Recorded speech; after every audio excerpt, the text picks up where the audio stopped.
Përshëndetje të nderuar miq, në fillim të kësaj jave do të flasim për situatën gjeopolitike, atë që po ndodh në botë, si po shpërndahet fuqia e re mes fuqive globale, por edhe si do ndikojnë Shqipëri.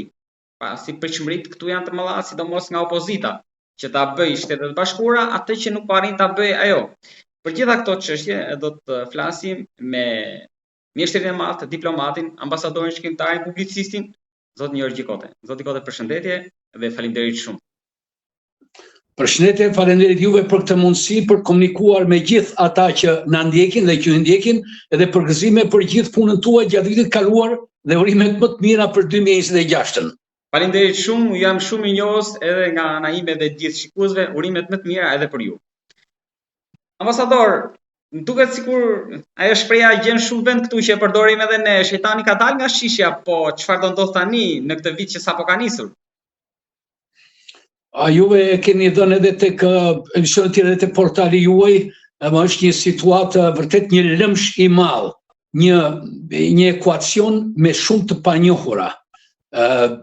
Ju keni parë domosdoshmë e para kemi vazhdimin e luftës së bën 4 vjet në shkurt të luftës Rusi-Ukrainë. Tani kemi gjendje shpërthyese në lindjen e mesme, pavarësisht nga marrëveshja e anëpushimit e arritur në 7 tetor të vitit kaluar, po që jemi vetëm në fazën e parë, priten fazat e tjera, dhe ajo konsiderohet më tepër si një pauzë ndërmjet dy luftrave sesa një paqe e vërtet.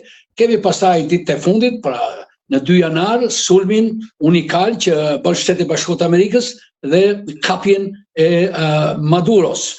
Dhe ndërkohë janë kërcënimet e tjera të Amerikës, ju e dini, radhë parë duke vënë nga Groenlanda, problemi më shqetësues sot, tek Kolumbia, tek Meksika, kemi pastaj konflikte të tjera, procese paqe që janë në proces, si ai midis Azerbajxhanit dhe Armenisë në gusht i arritur në Shtëpinë e Bardhë, dhe ndërmjet vendeve të tjera. Pra, më mirë të hym konkretisht, sepse kështu është shumë e përgjithshme.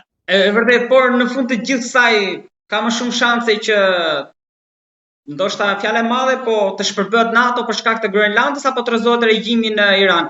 Në një pritshmëri, ndoshta për këtë vit, kush ka më shumë shanse që të ndodhë?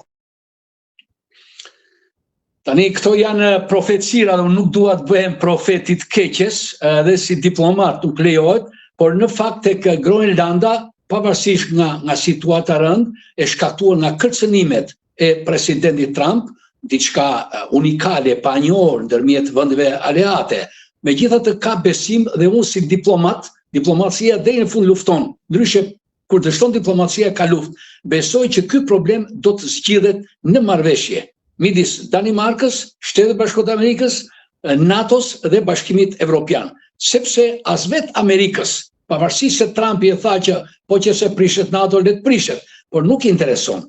Si thot ish komandanti i NATO-s në 2014-2017, generali amerikan Ben Hodges, Amerika sa do e fuqishme të jetë, ato qëllimet të mëdha gjeopolitike që i ka vënë vetes, nuk mund t'i realizojë pa aleat. Dhe aleati më i mirë, më i besueshëm, më tradicional është Evropa, pra është Bashkimi Evropian. Cila do jetë zgjidhja që do shpëtojë NATO-n dhe një konflikt dhe një përçarje të paktën një krisje në NATO? Do të jetë kjo. Tani Groenlanda ju e dini është pjesë e Danimarkës, ka një gjysmë autonome, por që është në zonën e NATO-s. Aty Shtetet e Bashkuara kanë një bazë shumë të madhe.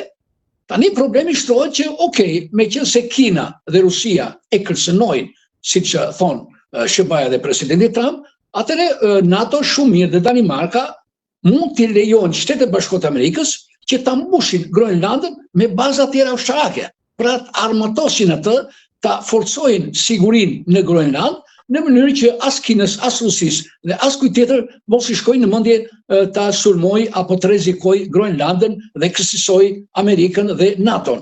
Kjo është zgjidhja më e mirë që po diskutohet sot në rrethe diplomatike edhe në kontaktet tonë që kanë pas në Bruksel. Kjo është zgjidhja më e mirë. Gjithë të tjerat pastaj pavarësisht nuk të çojnë askund dhe çojnë atë shpërbërjen e NATO-s, po që nuk ka pse ta themi deri tani, le të presim.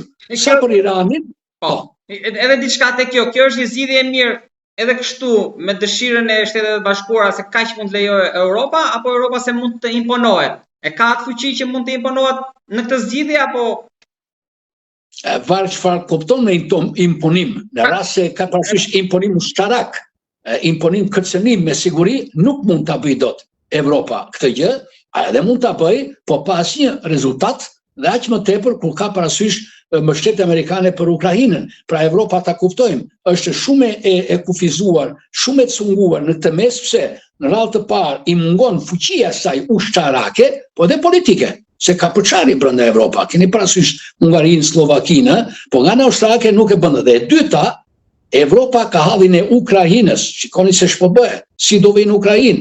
Ju po thoni Irani, edhe atje problemi i madh është, por si do bëhet me Ukrainën? Se ajo intereson për Evropën. Dhe e treta, pas Ukrainës, në rast se nuk ka zgjedhje, i vjen rradha Evropës. Pra Evropa është vetë në teun etikës. Kështu që jo, me imponim nuk bëhet, kjo bëhet vetëm në marrëveshje me diskutime si ish aleat. Problemi është që Shtetet e Bashkuara të Amerikës nuk e shikojnë nga ky kundërshtim. Pse du Groenlandën?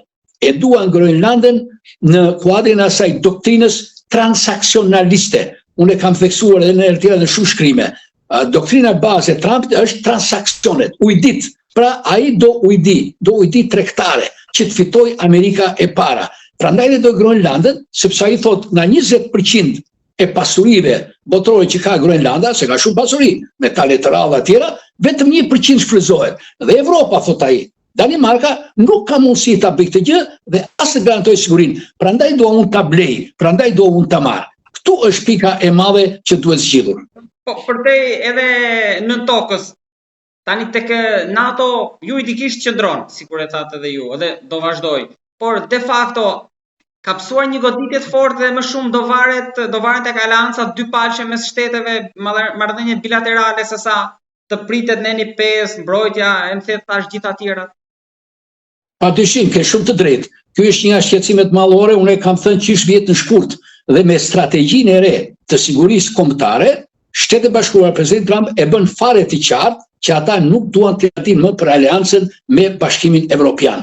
Pra ata kanë hequr dorë, po heqin dorë, pra gradualisht, ashtu siç dhe nga vlerat, nga demokracia, nga shteti i drejtës. Shiko, Maduron nuk e hoqin ata si diktator. Nuk e hoqin që sillin demokracinë në atje Venezuelë. Ato edhe mund ta sillin, por nuk ishte kjo. Arsye kryesore është doktrina ekonomike e presidentit Trump, pra të shfrytëzoj naftën venezueliane, kompanitë amerikane, me parullën America First, dhe kryesorja nga ana geopolitike të shpalli Venezuelën zonë të influencës së Amerikës, bashkë me Kolumbinë, Meksikën, bashkë me gjithë kontinentin amerikan ose hemisferën perëndimore. Pra Amerika bën të qartë që Amerika, ajo ju e keni dëgjuar doktrinën e famshme Monroe të 1823-shit, ajo thoshte Amerika e takoi amerikanëve gjithë kontinentet, Ky tani, këtë doktrinë e ka përditësuar, e ka përkthyer në Amerika i takon amerikanëve të Shteteve të Bashkuara të Amerikës. Dhe me këtë që bëri me Maduron, me kërcënimet e Kolumbinë, Meksikën, në emër të luftës kundër karteleve tjera, ajo është, pa nuk është e kryesorja. Kryesorja është që Amerika i tregoi Rusisë dhe Kinës që këtu ju nuk bëni xhap. Këtu në Amerikë nuk keni punë. Ti si Rusi ke punë me Evropën, bëj çfarë duash po deshe, ti Kinë ke në Indo-Pajsor, këtu në Amerikë dhe në Lindjen e Mesme nuk keni punë. Ky ishte pra qëllimi dhe ky është rreziku i madh sot që është prishur aleanca tradicionale, po përçahet perëndimi. Amerikës nuk interesojnë me aleancat, sidomos vlerat parimore të drejtat, interesojnë interesat, fitimet për të realizuar Amerika e para dhe Amerika sërish e madhe. Edhe diçka për Europën, shikoni në të ardhmen afërt një lider që të fortë, një burr shteti që mund negociojë me Shtetet e Bashkuara, por edhe me Rusinë dhe Kinën. O deri tani ne I kemi këta që janë, edhe vetëm presidenti Macron është që duke hikur, pozita dobta, kancelari gjerman Friedrich Merz sapo është emëruar, muaj ka, po ashtu kryeministri britanik Starmer Dominiodini ka një vit e ca. Në fakt ju keni kapur një temë delikate të drejtë që Evropës I mungon një lider I vërtet, një burr shteti. Pra, jo një kryeministër, president ka dhe do ketë, po ata nuk janë kthyer si lider të vërtet ose si burra shteti, siç ishte Churchilli, siç ishte Jacques Chiracu, siç ishte Adenaueri, si pra njerëz që në këto situata të tilla dolën atje dhe folën troç. Evropa nuk e ka këta bura shteti, prandaj edhe është katandisur pak dobët, është një gjigant ekonomik e kanë cilësuar në 92-shin, po edhe aty po bie shumë, një xhuxh ma xhuxh politik dhe një krimb ushtarak. Fatkesisht Evropa në 35 vitet fundit, në vend që ta përmirësonte këtë raport, e ka përkeqësuar edhe më tepër dhe tani po lufton me mish e me shpirt me qëllim që të ngelet gjigant ekonomik. Edhe bëri marrëveshjen me Mercosurin dhe po synon me vende të tjera në mënyrë që mos i bjerë vlera as si një aktor botëror ekonomik. Ambasador, në gjykimin tuaj për çfarë arsyesh Shtetet Bashkuara pra do ndërhynin në Iran? Se ndoshta më parë mund t'i merrin lejen thojca Turqisë për këtë, se ajo mund të jetë humbësia e madhe në këtë rast. Po ju e dini tani edhe veprimet ushtarake, politikë ushtarake, diplomatike i bëri Amerikani qershor me atë bombardimin e madh në Iran, që u konsiderua një fitore e madhe politike dhe ushtarake presidenti Trump, një ndryshim epokal, pra që me mua nuk është bideni, me mua nuk bëhet shaka, edhe kjo tani ka të bëj me zgjidhjen në përfundimtare në lindjen e mesme. Pse? Sepse lindja e mesme deri tani u la pasdore nga administratat e kaluara, nga Shtetet Bashkuara të Amerikës, dhe duke lënë pasdore, duke tërhequr ata, u fut Rusia me Kinën, edhe Turqia, si shtoni ju. Tani me doktrinën e re të presidentit Trump, ai kërkon që lindja e mesme, për shkak të interesave të mëdha mallore që ka Amerika atje, pra nuk të falë në atë rast, mund të fali për vende tjera, po jo aty, ajo ka filluar të merret seriozisht. Ajo e dini, presidenti Trump ka caktuar Vitkofin, ndërmjet Susin e Rusi edhe lindja e mesme, dhënën e vet, kushterin e të tjerë, pra qëllimi është që lindja e mesme të konsolidohet, të ngelet dhe ajo qartazi zonë e influencës amerikane. Pse? Sepse aty edhe nga ana politike, edhe nga ana ushtarake, po mbi të gjitha nga ana ekonomike, keni parasysh naftën, gazin dhe pasuritë të tjera të mëdha, të cilat janë burime të mëdha fitimi, ujdish. Dhe këtu vjen prapë doktrina transaksionaliste e Trumpit. Lutem e ka theksuar se akoma nuk po kuptohet, pra ai nuk do t'ja di se je vend demokratik apo vend diktatorial. Je diktator se ka demokraci, s'ka demokraci.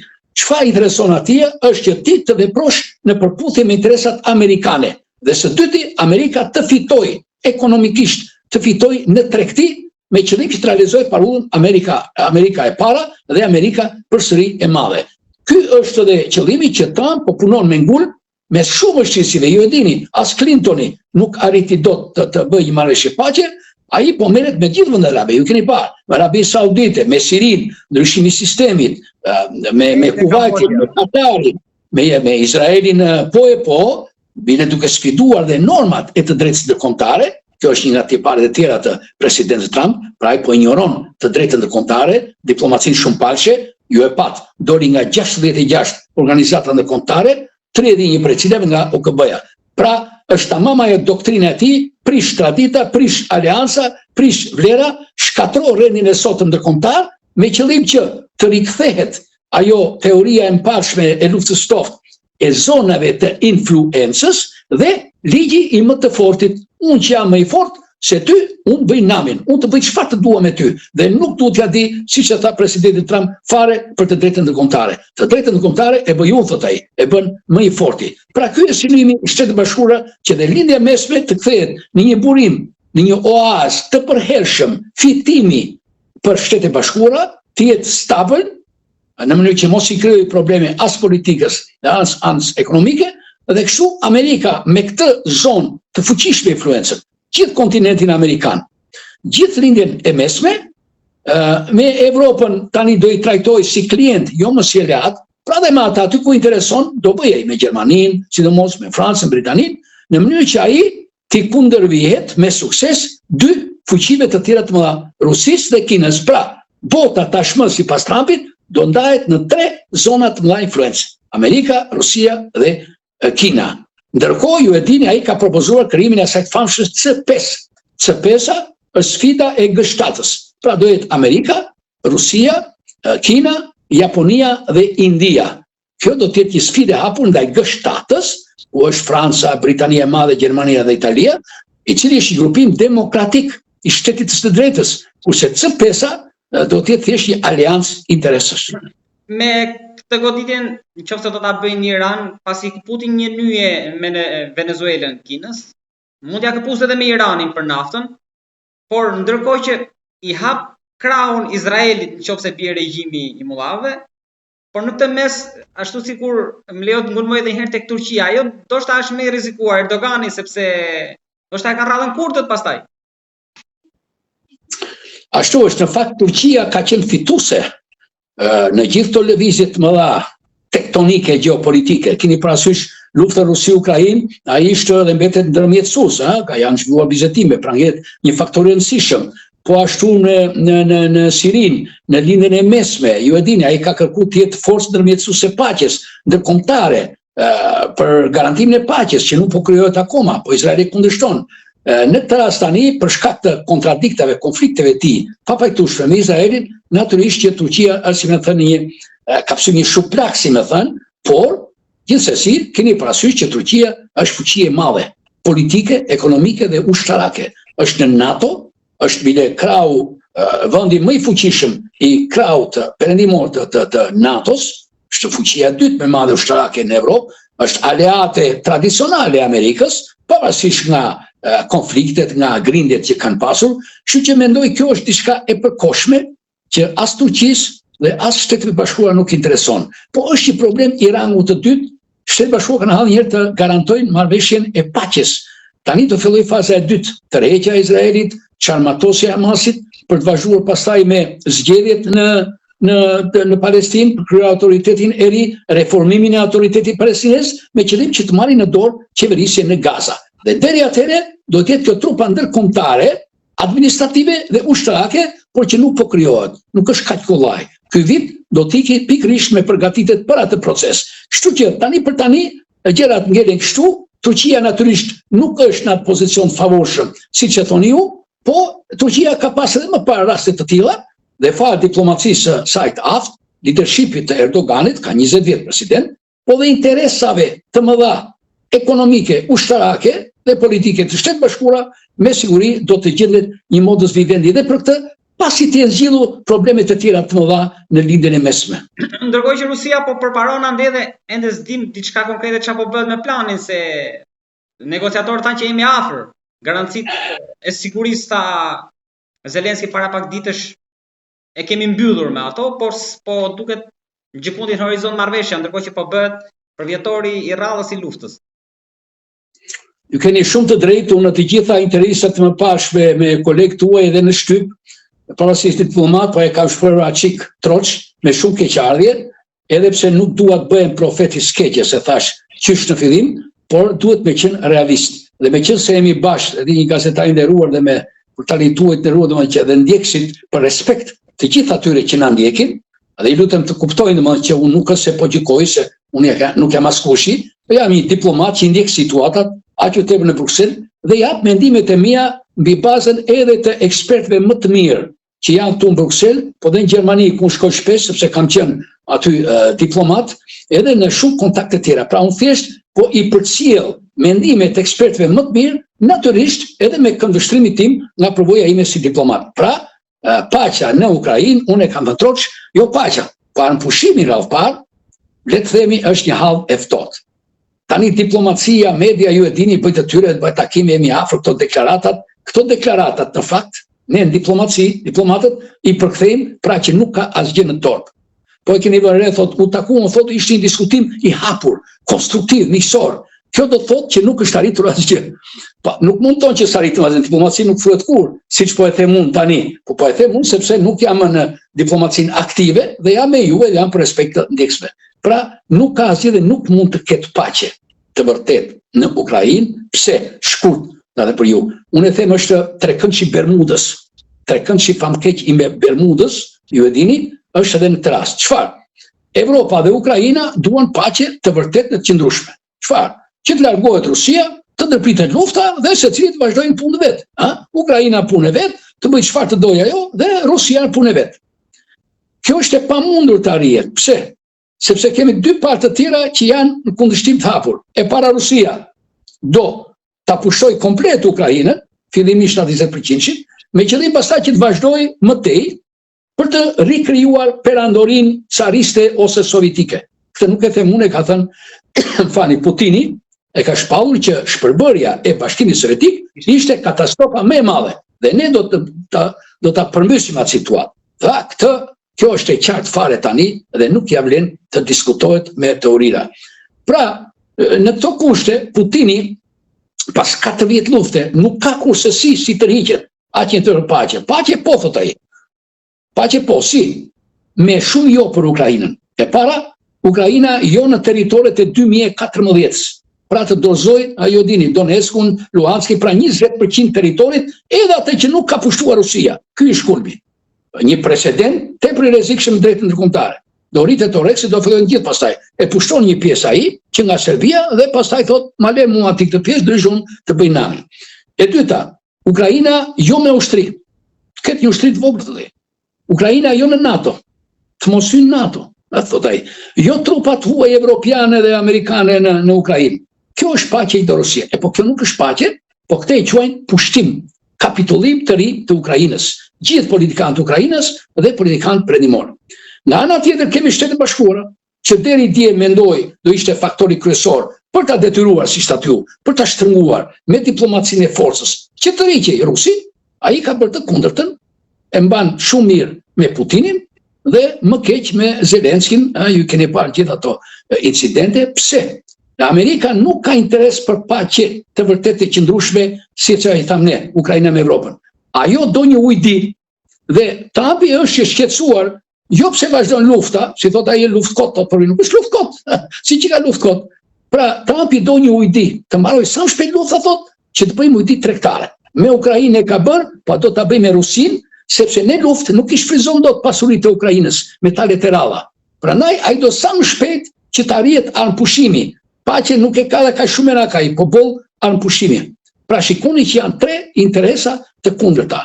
Prandaj në këto kushte, dhe tani ja që më tepër Rusia është në avantazh, ka marrë gati 20% territorit, me këto ngjarje në Iran e lindjen e mesme me Venezuelën është shpërngulur vëmendja e saj, dhe plus ato që ndodhen me Venezuelën janë një mesazh për Putinin që ti vazhdoj qet punën tate atje, business as usual, themi në anglisht. Pra vazhdo punën si zakonisht.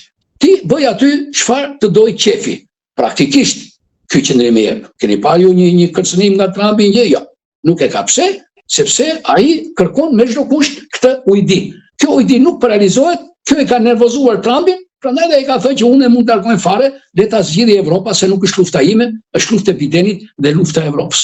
Ky është problemi sot dhe mua më vjen shumë keq, por nuk shpresoj fare absolutisht që në 2026 do ketë paqe. Jo, edhe paqe sistemine, se mund të ketë paqe të kthehet Ukraina si Korea e Jugut, ka 4 skenar, kemi të zgjatë me ata ato, që ta marri Rusia këtë dhe të ndahet si Korea e Jugut për Korean e Veriut. Pa ajo është tjetër gjë. Pra paqe të vërtet qëndrueshme, që Ukraina të jetë vend sovran me territorin e vet, të pamarrë nga tjetër, nuk do të ketë 2026 dhe nuk e di se si mund të arrihet 2027, kur Rusia tani po kërcënon dhe vetë vendet anëtare të NATO-s. Gjermaninë, Francën, të cilat ju e dini, po përgatiten seriozisht për një sumë të mundshëm rus, jo më në 2029 në 2030, po qysh këtë vit ose në 2027. Fatkesisht, kjo situata dhe çarja e aleancës, krisja e aleancës perëndimore, Evropa me Shtetet e Bashkuara të Amerikës është faktori më i madh motivues për Rusin në planet e saj të zeza.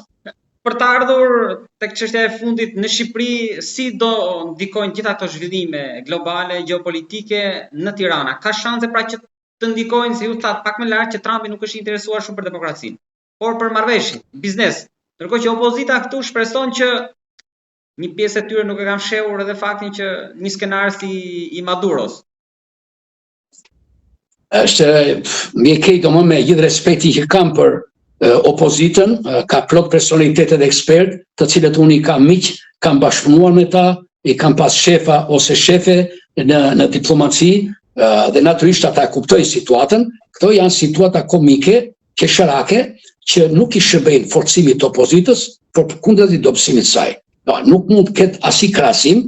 Njëherë neve jemi antar të NATO-s, ne jemi partner me Shtetet e Bashkuara të Amerikës, që nga qeveria, nga presidenti, kryeministri e të gjithë. pavarësisht pastaj nga problemet, po ne jemi vendi antar i NATO, kurse nuk mund trajtohemi si Venezuela dhe nuk ka dhe nuk ka pse të trajtohemi si Venezuela. Çdo problem që Amerika ka me ne, zgjidhet, ka ambasadën këtu, me dialogje, me marrëdhënie, dhe nuk është në një problem i madh, si më thënë. Pra, nuk duhet të entuziazmohej nga ajo.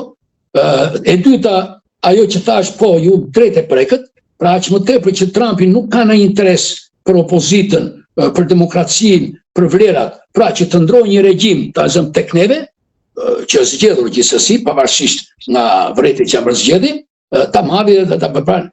Ai nuk ka në interes për forcimin e demokracisë dhe gjë. Jo, e ka thënë strategjia e sigurimit kombëtar amerikan, nuk merret më me ideologji Amerika, me diplomaci etike, me drejtat e njeriut, me parime themelore, me kudin shakto. Ai po largohet. Ai i ka denoncuar këto. Janë të kota, thotë. Pra, ai çfarë shqetëson dhe që e lidh me realitetin Shqipëri, është natyrisht siguria, stabiliteti rajonal përkundër Rusisë, është lufta kundër korrupsionit, është lufta kundër drogës, është që Shqipëria mos bëhet objekti tentativa i ndërhyrjeve ruse dhe amerikane, ruse dhe kineze. Në këtë drejtim, pra, kur ata shohin që ka probleme, ka mangësi, ka skandale, ka afera, siç edhe ka, atëre ato ndërhyjnë në rrugë diplomatike, në rrugë politike, natyrisht ka dhe mënyra të nëndeshme diplomatike, po kurse si nëpërmjet SPAK-ut? Është mbi gjithë atë do thoja. Pra na është krijuar SPAK-u, domethënë, pra në rrugën e drejtësisë, siç u veprua në Itali në vitet 90. Pra ka shumë mënyra. Kryesorja në Shqipëri është të funksionojë opozita, të punojë nga brenda, të reformohet vetë, të ndryshojë vetë, të fitojë besueshmëri. Se dakord, ja, mirë, e hoqim qeverinë. Rama që është, dakord. Po kush mendon, nuk mendon as Amerika dhe as BE-ja. Sa kemi BE këtu që të mendoj që cili fuqi opozitën. Me të gjendje si që shta jo, se nuk do bëja asgjë më mirë. Stabiliteti i siguria do të cënojnë më keq. Pra, shkurt i nderuar, në Shqipëri kemi, si me thënë, po ta themi kështu tani, dy të këqija, në kuptimin teorik të fjalës. Kemi dy të këqija, të keqen që pra qeverisja, qeverisja, që është, domethënë mungon qeverisja Shqipëri praktikisht, dhe ajo që ndodhi te fundit tregon që jo kemi keq qeverisje, por nuk ka qeverisje. As në bashki, në komuna, as në qendër. Pra, kjo është e keqja e madhe. Por, ka një thënie, e keqja me madhe është ajo që nuk njihet. Pra, e keqja dy të marrim opozitën, pa do të dakord, po e heqim këtë qeveri, po bëjmë zile të reja, ku diun hajde. Erdhi kjo, a më garanton kjo opozit mua, kështu si që është tani, me liderin që është në grada në Amerikë, se po të kështë hequr Amerika dhe tani, hajde dhe, pa ishme në grada lideri një. E dyta ka pra 30 vjet atje, që nuk po lëvizin. E treta, cilat janë alternativat e veta? Sa e bashkuar është opozita? Sa të tundë, sa muskuj ka opozita? Ky është problem në Iran tani. Mire e përmbysë atë, kush do vi? Çuni shaut, s'ka parti, apo kjo bega që është Shqipëri, domethënë. Pra edhe në Shqipëri, ta zëm se këta të mëdhenj, se politika kështu bëhet. Mblidhen atje gjysmore, vapë dhe thonë, ti iki kjo qeveri që është, na duhet një zgjidhje tjetër, një alternativë tjetër në Shqipëri. Pa nuk bëhet shu ajo, hajde kape këtë hiqe këtë, jo. Kemi Venezuela, pra ajo do të bëhet ashtu sistem nuk ndryshme, por përgjigja në politikë është kjo i nderuar, kur bën një veprim. What comes next? Pra e hoqim këtë gjë. Edhe në Venezuelë, edhe në Venezuelë problem e madh, çfarë ndodhi ju e keni parë? Asnjë ndryshim s'ka, vazhdon një lloj atje. Pra what comes next? Pra pu të ndryshojë qeverisja e Shqipërisë. Çfarë do ndodhi pastaj?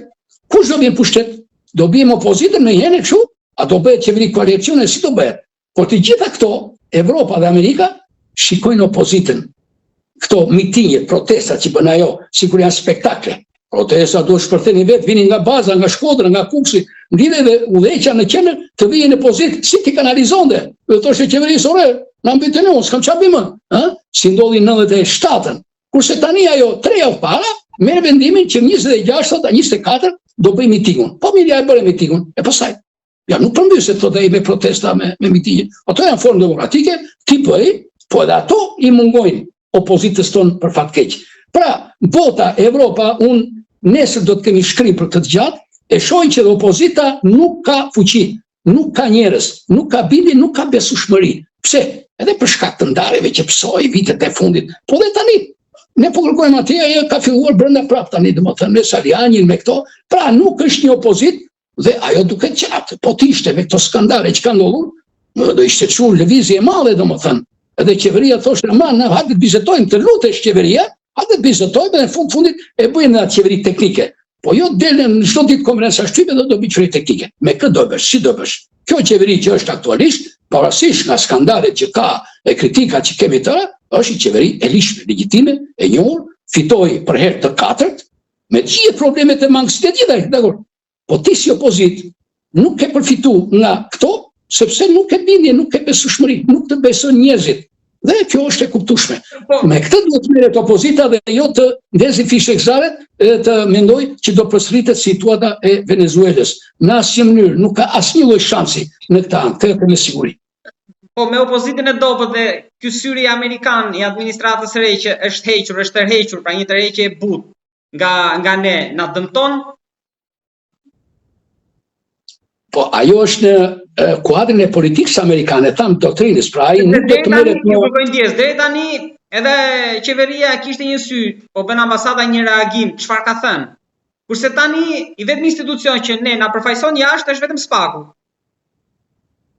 Ashtu është sepse Amerika e shpalli që nuk do të merret më si më parë. Ju e pa që në fillim sa erdhi presidenti Trump, ambasada amerikane u distancua, u tërhoq asnjë deklarat. Edhe Bashkimi Evropian në fakt shumë vepron, nuk është si më parë, sepse ne jemi antar të NATO-s, jemi jo kandidat, po aspirant të Bashkimit Evropian. Kemi kryesuar Këshillin e Sigurimit ose BE-n, Këshillin e Evropës. Pra nuk mund të merrem ne ju esni vetë, ju bëni tani thotë, ç'a kërkoni nga ne? Pra e dyta kjo, vetë politika amerikane nuk do të merret më si më parë me Shqipërinë me metode normale, kemi 35 vjet demokraci, por natyrisht këtu ka një problem. Dhe komunikimi midis Shtetit Bashkuara dhe qeverisë shqiptare. Janë me sa duket ato rezervat që Shtetet Bashkuara i kanë shprehur, qoftë edhe në mes të rreshtave, qoftë edhe indirekt për korrupsionin, për skandalet, për aferat, për qeverisjet, mbështetja për SPAK-un, pra me sa duket SPAK-u është arma kryesore që Shtetet Bashkuara po dhe Bashkimi Evropian me ise më ngadalë për hir të sigurisë dhe stabilitetit, se Ballkani ju shikoni, nuk është kaq kollaj, do të merren me qëllim që jo thjesht të kapin një udhëheqës si Maduron, absolutisht jo, as të përmbyshin qeveritë e Venezuelës, por me procese demokratike, mënyra diplomatike, me drejtësinë si armën më të fortë, të bëjnë më të mirën për Shqipërinë, që të ketë një qeverisje më të mirë, më efektive, që të përshpejtojë vërtet integrimi, antarësimi i saj në Bashkimin Evropian. Ky mendoj unë është qëllimi pozitiv i Shtetit Bashkuar të Amerikës, sepse me sa duket dëshojnë që diçka këtu nuk shkon. Dhe duan ta riparojnë këtë, po jo në mënyrë automatike, jo si dikur që ama e qeverinë dhe bëjmë opozitën gati është. Fatkeqësisht opozita nuk është gati. Dhe këtu është ajo pengesa e madhe, hezitimi i madh. Qoftë i Shtetit Bashkuar, qoftë i Bashkimit Evropian, ju shikoni, asnjë lideri Berisha nuk e pret asnjëri, po dhe liderët të tjerë PD-s priten nga partitë. Ka dhe rezoluta nga partitë e djathta, atë them unë. Okej, po nuk e pyet njeri tani partitë. Tani janë qeveritë, asnjë ministri i jashtëm, asnjë kancelar, asnjë kryeminist nuk ka takuar Berishën, po as liderë të tjerë të PD. Takohen me deputet, me udhëheqës partive, por ato nuk kanë ndikim qeveri. Ti duhet kesh ndikim qeveri. PD-ja duhet lidhet me qeveritë, me kancelarisë zyrtare, t'ia tregoj atyre.